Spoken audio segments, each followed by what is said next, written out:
우리 하나님의 말씀은 구약 성경입니다. 에스겔 37장 1절부터 14절까지입니다. 1209페이지요. 구약 성경 1209페이지.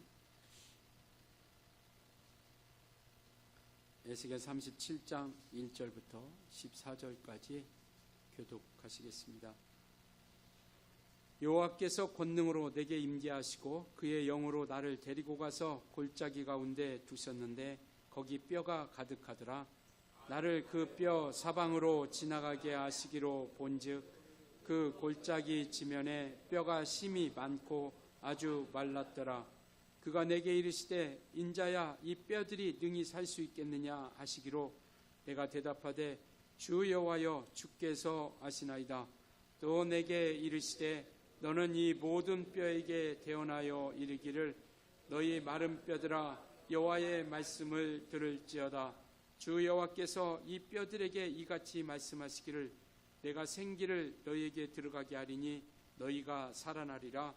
너희 위에 힘줄을 두고 살을 입히고 가죽으로 덮고 너희 속에 생기를 넣으리니 너희가 살아나리라. 또 내가 여호와인 줄 너희가 알리라 하셨다 하라. 이에 내가 명령을 따라 대언하니 대언할 때 소리가 나고 움직이며 이 뼈 저 뼈가 들어맞아 뼈들이 서로 연결되더라. 내가 또 보니 그 뼈에 힘줄이 생기고 살이 오르며 그 위에 가죽이 덮이나 그 속에 생기는 없더라. 또 내게 이르시되 인자야 너는 생기를 향하여 대언하라. 생기에 대언하여 이르기를 주 여호와께서 이같이 말씀하시기를 생기야 사방에서부터 와서 이 죽음을 당한 자에게 불어서 살아나게 하라 하셨다 하라. 이에 내가 그 명령대로 대언하였더니 생기가 그들에게 들어가매 그들이 곧 살아나서 일어나 서는데 극히 큰 군대더라. 또 내게 이르시되 인자야 이 뼈들은 이스라엘 온 족속이라. 그들이 이르기를 우리의 뼈들이 말랐고 우리의 소망이 없어졌으니 우리는 다 멸절되었다 하느니라. 그러므로 너는 대언하여 그들에게 이르기를 주 여호와께서 이같이 말씀하시기를 내 백성들아 내가 너희 무덤을 열고 너희로 거기에서 나오게 하고 이스라엘 땅으로 들어가게 하리라. 내 백성들아 내가 너희 무덤을 열고 너희로 거기에서 나오게 한즉 너희는 내가 여호와인 줄을 알리라. 내가 또 내 영을 너희 속에 두어 너희가 살아나게 하고 내가 또 너희를 너희 고국 땅에 두리니 나 여호와가 이 일을 말하고 이룬 줄을 너희가 알리라. 여호와의 말씀이니라. 아멘. 네, 절망의 골짜기에서 생명의 길로라는 제목을 가지고 이 시간 함께 말씀을 나누도록 하겠습니다. 이 37장은 우리가 에스겔에 대해서 내용을 잘 모른다 할지라도 그래도 37장의 내용은 우리가 익히 들어봤던 내용입니다. 마른 뼈가 생명을 얻는 역사. 그래서 이 에스겔에서 물론 성경이 다 중요하죠. 중요하지만 이 37장은 에스겔에서 굉장히 중요한 본문을 차지하고 있고요. 성경 전체적으로 보더라도 이 에스겔 37장은 굉장히 중요한 위치를 차지하고 있습니다.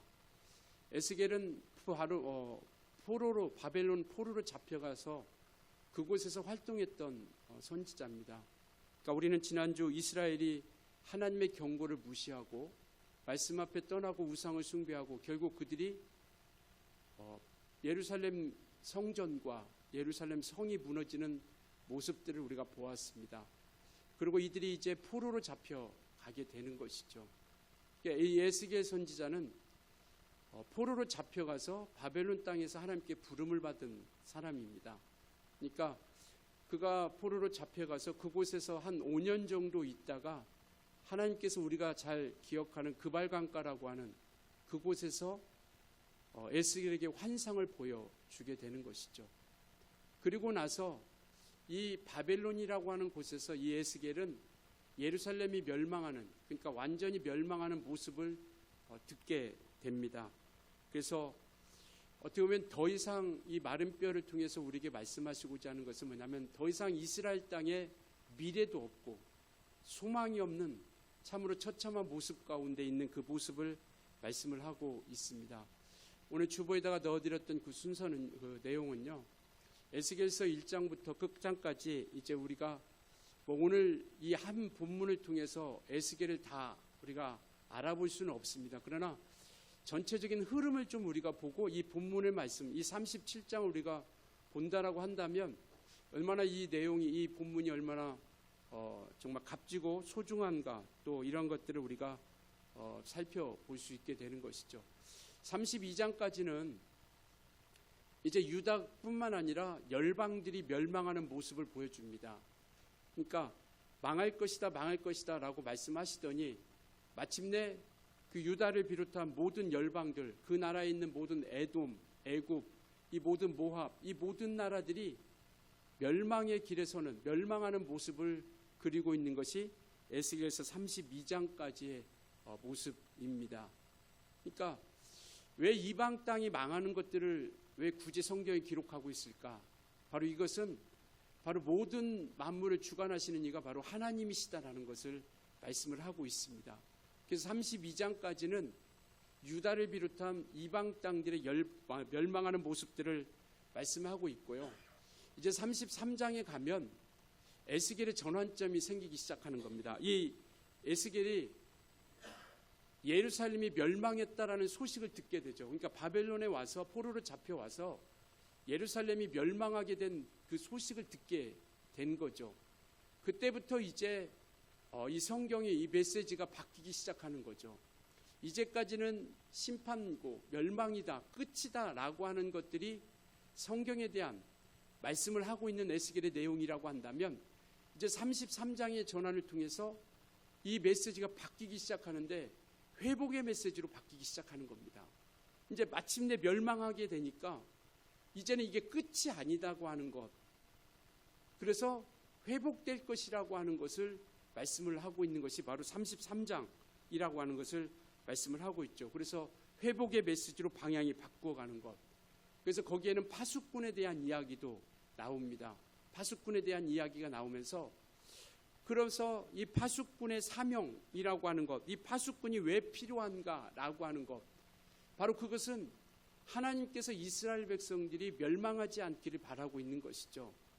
우리 지난주에도 한번 살펴봤는데요. 에스겔서 33장 11절 한번 보여주실래요? 같이 읽겠습니다. 시작. 너는 그들에게 말하라. 주 여호와의 말씀이니라. 삶을 두고 맹세하노니 나는 악인이 죽는 것을 기뻐하지 아니하고 악인이 그의 길에서 돌이켜 떠나 사는 것을 기뻐하노라. 이스라엘 족속아 돌이키고 돌이키라. 너희 악한 길에서 떠나라. 어찌 죽고자 하느냐 하셨다 하라. 33장의 희망의 메시지, 소망의 메시지는 이와 같이 파수꾼이라고 하는 일을 세워서 바로 그들에게 증거하고 전파하는데 뭐냐면 하나님의 마음을 전파하기 위해서 파수꾼을 세워가는 것이죠. 오늘날 저와 여러분을 하나님께 세우신 것, 바로 이것은 이 땅에 바로 하나님의 생명과 그리고 하나님이 우리에게 향한 마음, 그리고 우리 영혼들을 사랑하는 그 하나님의 마음과 심정을 우리가 증거하고 전하고 나타내는 자로서 나타내야 된다는 것을 말씀을 하고 있습니다.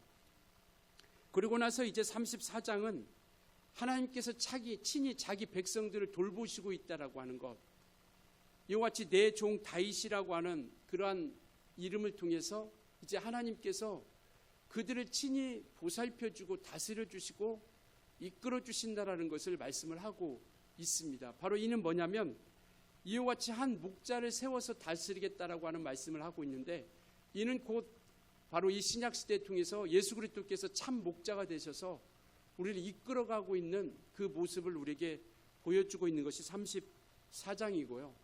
이어서 36장에는 뭐냐면 하나님께서 새 마음과 새 영을 우리에게 부어주시겠다라는 것이죠.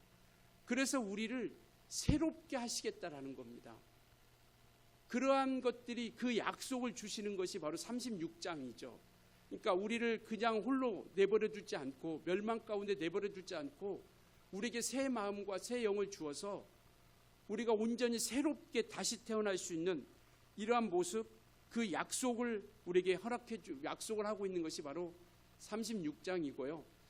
이것에 연계해서 이제 37장은 어떻게 우리에게 새 마음을 주고 새 영을 주어서 우리를 회복시켜 주시겠다라고 말씀하신 그 말씀이 이 37장이 어떻게 이루어지고 있는 것인가, 그것이 바로 마른 뼈가 생기를 넣어서 마른 뼈가 살아나는 역사, 그 모습을 통해서 우리에게 약속이 이루어질 것이다라고 하는 것을 보여주고 있는 것이죠. 우리가 성경을 읽다 보면 심판, 멸망, 이러한 책망, 꾸중도 많이 나오고 있지만요, 그러나 분명히 이 성경은 회복과 함께 흘러가고 있다라는 거예요. 그러니까 모든 성경들이 다 멸망, 저주로 끝나는 것이 아니라 회복으로 끝나고 있다라는 것을 이야기하고 있습니다. 이 에스겔서도 마찬가지고요. 우리가 잘 아는 요나도 마찬가지고 이사야도 마찬가지고, 앞부분에서는 정말 그러한 심판에 대한 이야기를 하면서 이제 뒷부분에 가서는 회복이라고 하는 것들을 이야기하고 있는 겁니다. 오늘 이 에스겔서도 마찬가지죠. 하나님께서 우리를 회복시켜 주시는데 어떻게 회복시켜 주실 것인가 라고 하는 그 모습을 보여주고 있는 것이 이 37장. 그래서 이 37장은 굉장히 중요한 것이죠. 무엇으로서 우리를 회복시켜 주시느냐? 하나님의 말씀과 성령을 통해서 우리를 회복시켜 주신다라는 겁니다. 그 어떤 것으로도 이와 같이 우리가 회복될 수 없다라는 것, 이것을 말씀을 하고 있는 것이죠. 그러니까 에스겔 시대, 오늘날도 마찬가지지만 에스겔 시대에 가장 필요했던 건 뭐냐면 소망이었습니다. 그 현실의 절망 가운데서 그것이 끝이 아니라 이와 같이 회복의 역사를 통해서 하나님께서 보여주고 있다라고 하는 것. 그래서 이들이 미래를 바라보게 만들죠. 하늘을 바라보게 만들고 천성을 바라보게 만들고 주님을 바라보게 만들어 가고 있다라는 겁니다.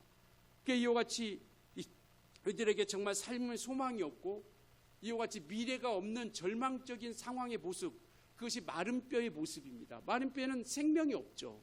생기가 없습니다. 그러니까 이 말은 곧 미래가 없다라는 거예요. 삶의 소망이 없다라는 거예요. 절망이라는 거예요. 끝이라는 것을 이렇게 말씀을 하고 있다라는 겁니다. 그래서 오늘 2절에도 보면 이렇게 말씀하시잖아요. 나를 그 뼈 사방으로 지나가게 하시기로 본즉 그 골짜기 지면에 뼈가 심이 많고 어떻게 했다고요? 아주 말랐더라. 이것은 마른 뼈 환상은 당시의 백성의 영적 상태를 이야기하고 있는 거예요. 이건 환상입니다. 현실이 아니라 환상을 통해서 에스겔에게 보여주고 있는 거죠. 그래서 에스겔서는 환상, 처음 시작부터 환상으로 시작되는 거예요. 에스겔을 부르고 나서 환상을 보여주면서 그 환상 가운데서 하나님이 어떻게 인도하고 있다라는 것. 그러니까 뼈가 아주 말랐다고 하는 것은 뭐냐면 전혀 가능성이 없다라는 거죠.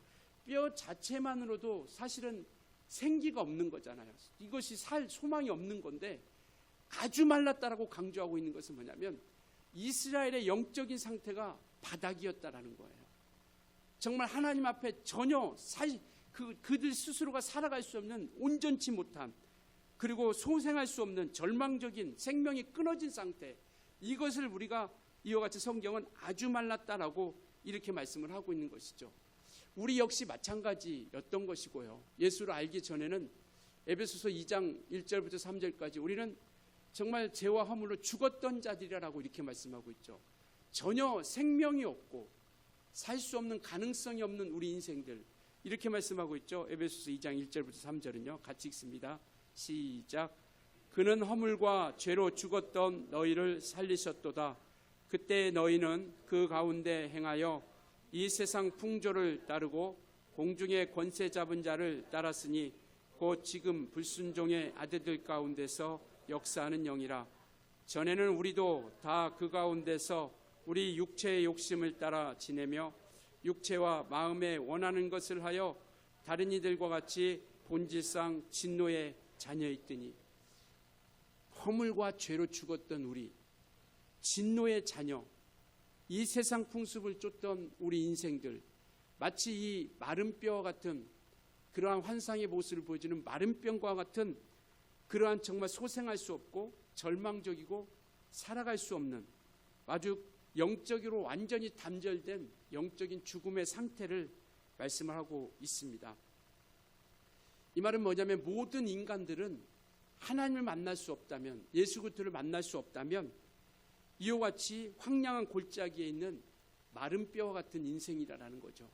전혀 생명이 없는, 그리고 가망이 없는, 그리고 미래에 대한 소망이 없는 그러한 모습이라고 하는 것을 말씀하고 있는 겁니다.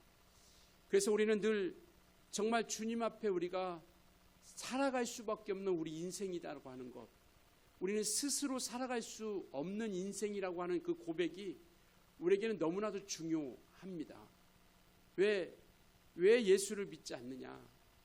그들은 예수가 없어도 스스로 살아갈 수 있다고 생각합니다.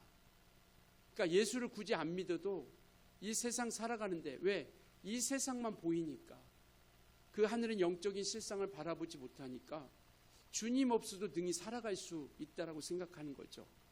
아픈 사람이요, 의사 선생님이 수술해야 됩니다, 치료 받아야 됩니다 라고 아무리 얘기해도 그것을 자기가 인정하지 않고 거부하고, 나는 건강합니다, 나는 몸에 아무 이상 없어요, 나는 굳이 수술할 필요도 없고 내가 약을 먹을 필요도 없습니다 라고 하면 그 병을 고칠 수가 없죠. 그런데 그렇구나, 나는 고장난 사람이구나, 내 장기가 아니면 내 육체가 병든 사람이구나 라고 하는 것을 인정할 때 바로 그가 얘기하는 처방을 듣고 그가 하라 하는 대로 우리가 듣는 거 아니겠습니까? 이 약 먹으라 하면 이 약 먹고, 수술해야 된다고 하면 수술하죠. 우리가 그게 어떻게 수술하냐, 어떤 거냐, 우리가 묻기도 하지만 그러나 우리가 몸을 맡기게 되는 거죠. 그러니까 우리가 스스로 고칠 수 없다고 생각하니까 맡기는 겁니다.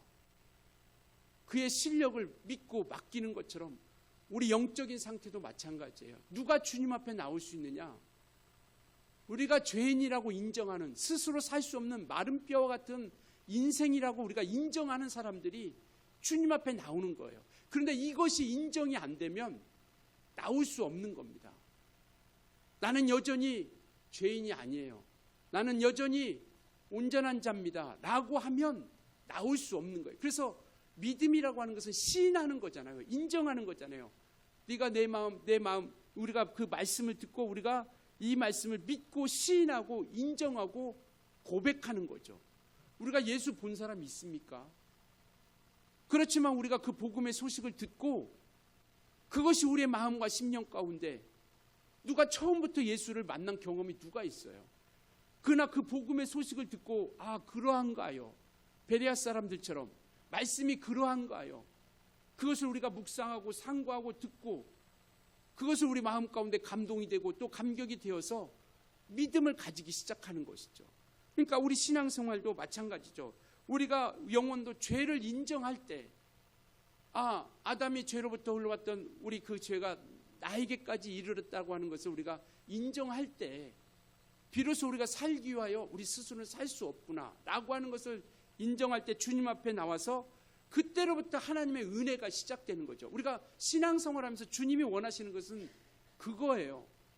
나에게 체험을 시켜주면 내가 믿겠습니다, 내가 고쳐주면 믿겠습니다가 아니라 믿음을 가지고 나오면 하나님께서 역사하시겠다라는 거예요.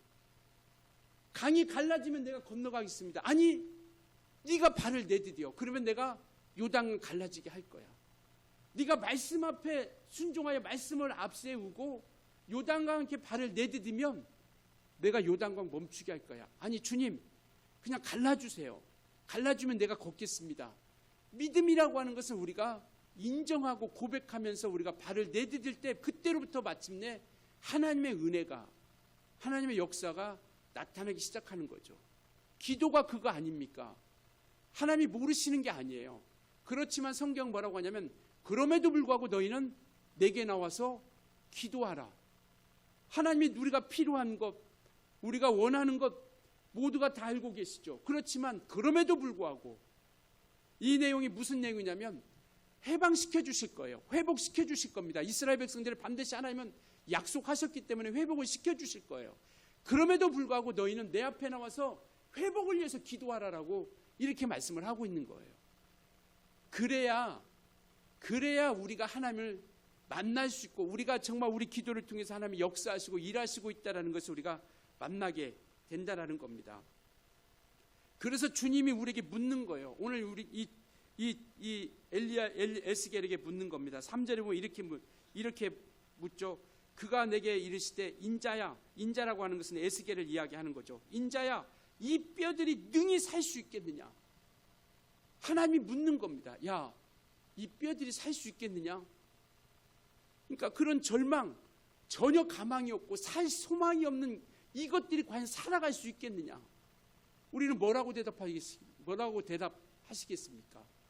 에스겔은 뭐라고 이야기하냐면 이렇게 이야기합니다. 내가 대답하되 주 여호와여, 주께서 아시나이다. 이 모든 생명의 문제는 주께 달려 있습니다. 제가 어떻게 알겠습니까? 난 아무것도 모릅니다. 이 뼈들이 살지 죽을지 살아날지 안 살아날지 제가 어떻게 압니까? 오직 하나님께서만 아십니다라고 3절에 그렇게 말씀하고 있잖아요. 야, 이 뼈들이 살 수 있겠냐? 그때 에스겔이 오직 주께서만 아시나이다. 이 모든 것들은 주님의 손 안에 달려 있습니다. 이렇게 고백하는 거예요. 그러니까 우리가 신앙생활하면서 살기 위하여 우리는 주님 앞에 엎드리며 주님께 간구하고 주님의 인도함을 받고 나아가는 겁니다. 그래서 사람의 눈에는 불가능하다라는 거예요. 어떻게 뼈가 살아날 수 있겠습니까? 어떻게 뼈가 생명이 있을 수 있겠어요? 사람의 눈에는, 그리고 정말 모든 것들이 할 수 없는 그거지만 마른 뼈는요, 살아나고 싶어도 살아날 수가 없어요. 내가 살고 싶다고 해서 살아날 수가 없는 거예요. 내가 생명이 있으라고 할 수 있다고 해서 생명이 있는 게 아니에요. 우리가 내가 정말 예수를 알지 못했을 때 내가 천국 가고 싶다고 해서 천국 가나요? 내가 하나님의 은혜를 받고 싶다고 해서 은혜 받을 수 있나요? 그러니까 오직 하나님 앞에 나왔을 때, 그 앞에 나왔을 때 생명을 얻고 은혜가 있고 그 능력이 나타나는 것처럼, 이처럼 우리 인간들은 이 마른 뼈는요, 살아날 힘이 없는 거예요. 우리 스스로가 살아갈 수 없는 인생들입니다. 그래서 하나님만이 아신다라는 거예요. 하나님만이 하실 수 있다라는 것을 고백하는 겁니다. 이 마른 뼈가 살아나는 것은 하나님만이 하실 수 있다라는 것을 말씀을 하고 있는 것이죠. 그래서 주님만이 아시고 주님만이 하실 수 있다라는 것, 이것을 답하게 되는 것이고요. 그리고 나서 하나님께서 뭐라고 얘기냐면, 이제 이 뼈들에게 명령하여 대언하여 이르기를 너희 마른 뼈들아 여호와의 말씀을 들을지어다. 이게 무슨 얘기입니까? 하나님이 명령을 하시는데요, 에스겔에서 이야기하는 겁니다. 야, 네가 저 뼈들에게 하나님 말씀을 들을지어다 라고 이야기해라. 이게 무슨 터무니없는 얘기예요. 그러니까 전혀 가망수 없는, 이와 같이 터무니없는 상황으로 보면 도저히 불가능한 상황이죠. 그런데요, 역사는 이때부터 시작되는 거예요. 그 에스겔이 그 뼈에게 대언을 하고 하나님이 역사하기 시작하니까요, 뼈가 막 붙기 시작해요. 움직이기 시작하는 겁니다. 뼈가 붙고 힘줄이 생기고 살이 덮이게 되는. 그래서 6절, 7절, 5절에 이렇게 말씀하고 있죠. 주 여호와께서 이 뼈들에게 이같이 말씀하시기를 내가 생기를 너에게 들어가게 하려니 너희가 살아나리라. 그 뼈들에게 하나님께서 살아나리라 명령을 하시는 거예요. 그러니까 6절에 어떻게 됩니까? 6절 같이 한번 읽을게요. 시작. 너희 위에 힘줄을 두고 살을 입히고 가죽으로 덮고 너희 속에 생기를 넣으리니 너희가 살아나리라. 또 내가 여호와인 줄을 너희가 알리라.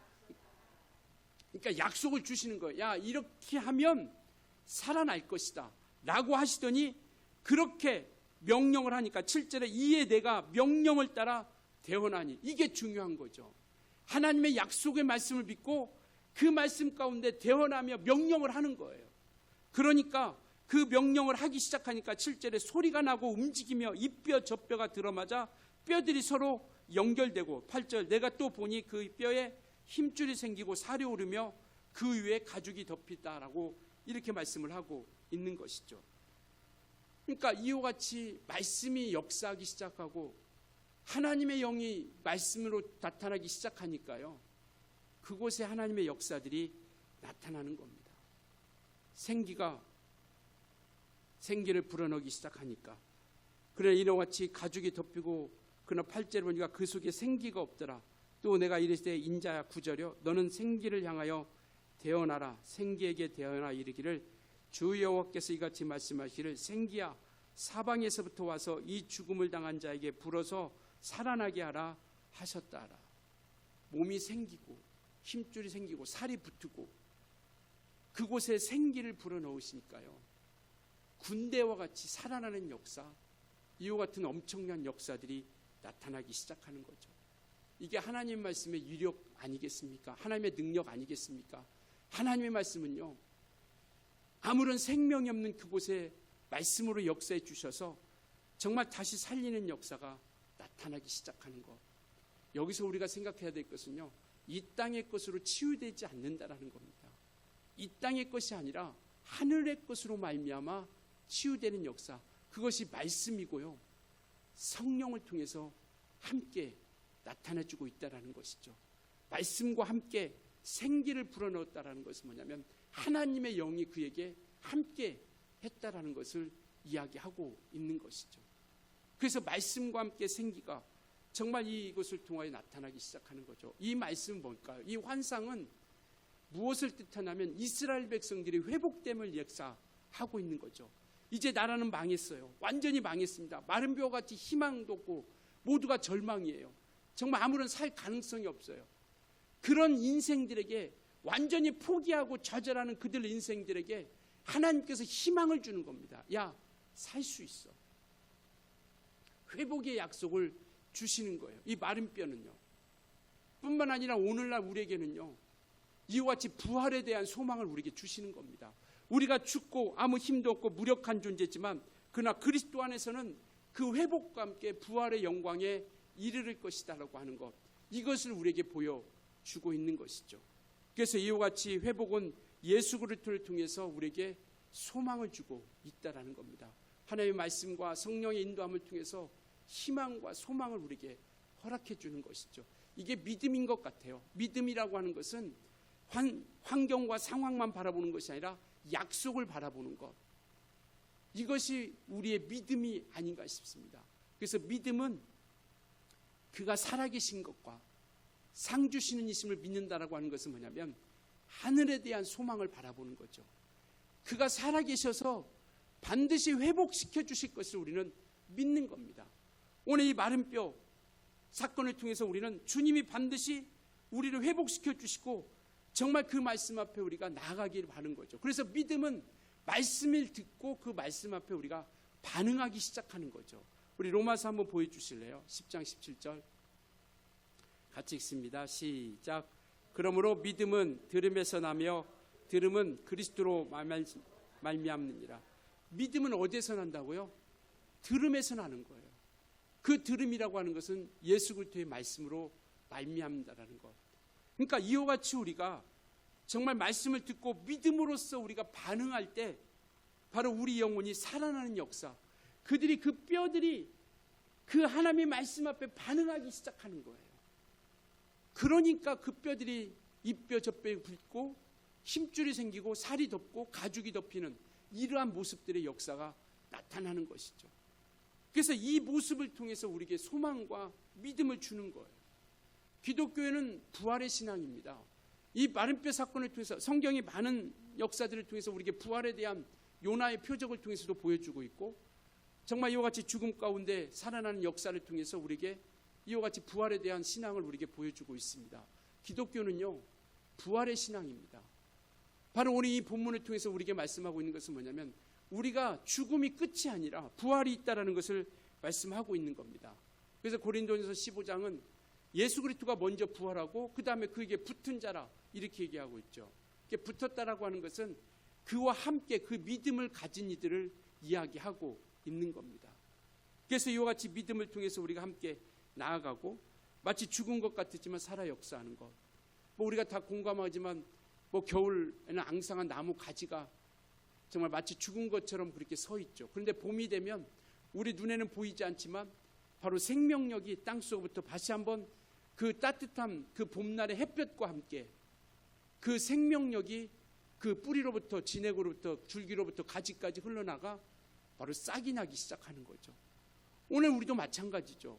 보기에는 마치 앙상한 것 같지만 그러나 정말 그 따뜻한 햇살, 그 하나님의 약속의 말씀이 우리를 붙잡기 시작하고 성령의 하나님의 능력이 우리 가운데 함께 스물스물 우리 속에서 자라날 때 마침내 그곳에 역사가 나타나고 마침내 그곳에서 생명이 살아나게 된다라는 것을 말씀을 하고 있죠. 하나님에게는요, 끝난 인생이 없습니다. 마치 저 사람은 정말 저주받아 마땅할 것 같은데 그러나 하나님은 그 영혼까지도 포기하지 않고 끝까지, 이스라엘 백성들은 이제 멸망이고 절망이기 때문에 다시 회복될 기회가 없는 것 같은데 그럼에도 불구하고 하나님은 그들을요 끝까지 포기하지 않으십니다. 우리가 좀 부족하고 연약함도 많이 있지만요, 우리가 그걸 기억했으면 좋겠어요. 우리 하나님은 그럼에도 불구하고 저와 여러분을 끝까지 포기하지 않으신다라는 것. 정말 그 마음이 얼마나 아프겠습니까?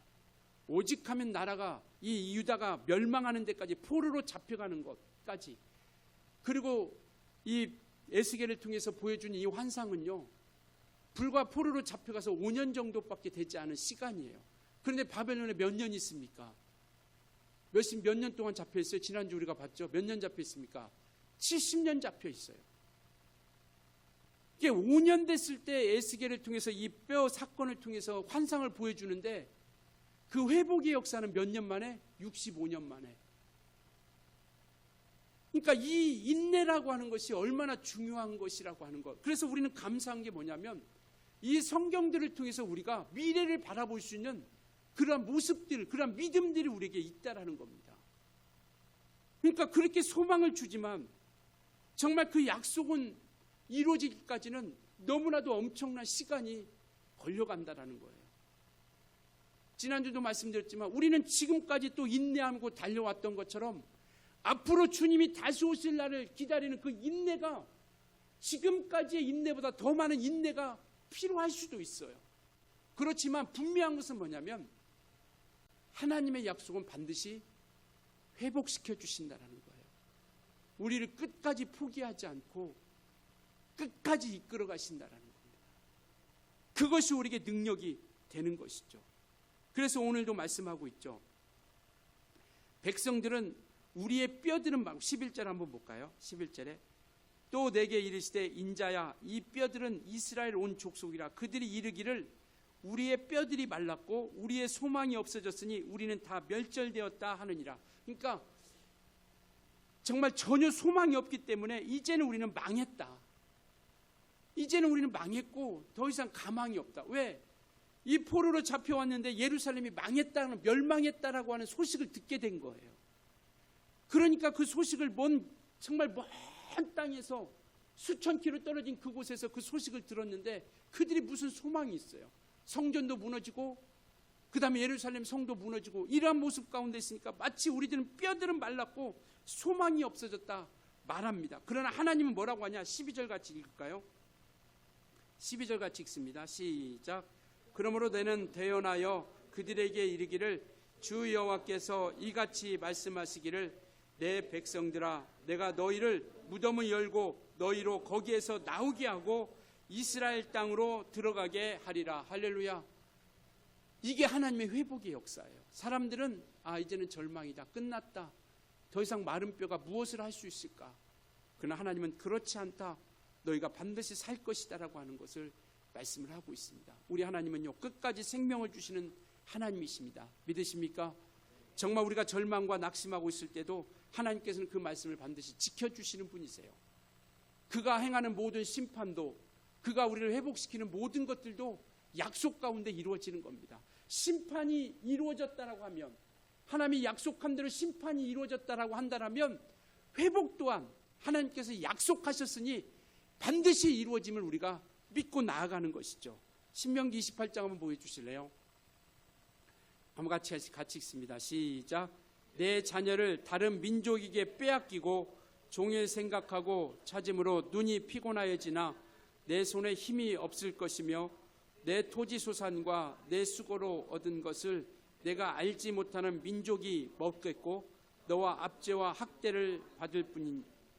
이게 뭐냐면 이제 말씀 앞에 너희가 순종하면 복을 받을 거지만 그렇지 않으면 이와 같이 민족에게 빼앗기고 그 다음에 이와 같이 너희가 수고한 것을 다른 민족이 먹겠고 압제와 학대를 받을 것이다.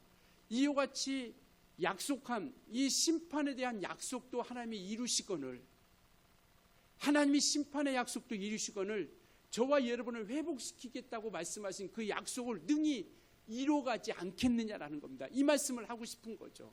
그러니 오늘 우리는요, 예수 그리스도 안에서 비록 우리가 때로는 고난과 또는 그러한 정말 답답함도 있을 수 있겠지만 우리는 분명히 부활에 대한 소망을 가지고 우리가 나아간다라는 것을 말씀을 하고 있죠. 그래서 이 사건을 통해서 우리에게 부활이 반드시 이루어진다라고 하는 그 믿음을 우리에게 보여주고 나타내주고 있다는 것이죠. 또 한 가지 우리가 여기서 생각해야 될 것은 뭐냐면 하나님의 말씀을 통해서 하나님은 일하신다라는 거예요. 에스겔을 통해서 그가 그 말씀을 재현하고 그 말씀을 통해서 나아갈 때 하나님의 뜻에 의해서 하나님의 역사하심으로 말미암아 마른 뼈들이 생기를 얻었던 것처럼 오늘 저와 여러분을 통해서 이 죽어가는 자들이 생명을 얻게 되는 역사를 이루어 가시겠다라고 말씀을 하고 있는 것이죠. 그러니까 그에게 생기가 없었을 때는 그 생명이 없는 자들이, 생명이 없는 이들은 그 모든 것들을 살릴 수 없어요. 왜 저와 여러분이 필요하냐? 왜 우리가 세상 가운데 스피커로서의 그 소리를 내야 되느냐? 복음을 전해야 되느냐? 생명을 전해야 되느냐? 예수의 피를 증거해야 되느냐? 바로 이것은 뭐냐면 말씀이 있는, 그 말씀이 있는 자들에 의해서 전해졌을 때 그것이 바로 하나님의 회복의 역사가 이루어져 간다라는 겁니다.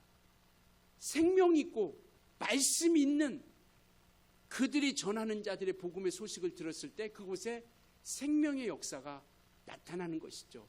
마른 뼈가 스스로 살아날 수 있다, 살아나겠다라고 할 수 없다라는 겁니다. 그래서 생명은 하나님의 말씀을 가지고 성령으로 인도함 받는 저와 여러분을 통해서 하나님께서 세상을 회복시켜 가시는 거예요.